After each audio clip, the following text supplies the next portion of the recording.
Dieu veut-il que tu réussisses? Est-ce que je veux que mes enfants vivent dans la médiocrité? La réponse est un non catégorique. Pourquoi?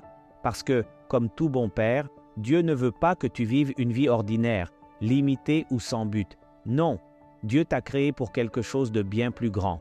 Il veut que tu t'entoures de personnes qui t'élèvent, que tu te battes pour ce qui compte vraiment et que ta vie ait un objectif clair. Savais-tu que Dieu ne veut pas la médiocrité pour toi? Il t'a doté de talents, de capacités et de potentiel. Il t'a donné tout ce qu'il te faut pour grandir, pour être davantage, pour faire la différence. Il ouvre de grandes portes pour toi, attendant que tu les franchisses.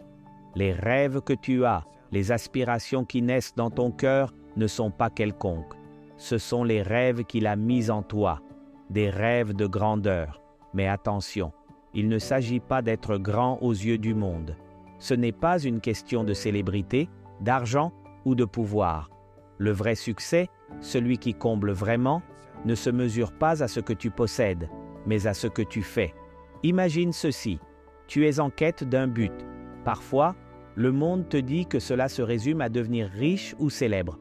Mais en réalité, le véritable objectif de ta vie est bien plus profond. Il s'agit de servir les autres, de vivre avec intégrité, de faire ce qui est juste, même lorsque personne ne regarde. Voilà ce qui compte vraiment. Et voici quelque chose d'encore plus incroyable. Dieu ne te laisse pas seul dans ce voyage. Il marche avec toi. Il promet de te donner la sagesse, la force et le courage dont tu as besoin pour poursuivre ce qui en vaut vraiment la peine. Et lorsque tu lui fais confiance, tu te rends compte que le vrai succès ne se mesure pas à la richesse, mais à l'amour et aux bonnes décisions. Alors aujourd'hui, réfléchis. La vie n'est pas faite pour être médiocre. Il y a un but bien plus grand pour toi, bien au-delà de ce que le monde dit que tu devrais être. Ce sont des paroles de vie. Fais de l'Éternel tes délices, et il te donnera ce que ton cœur désire. Psaume 37, 4.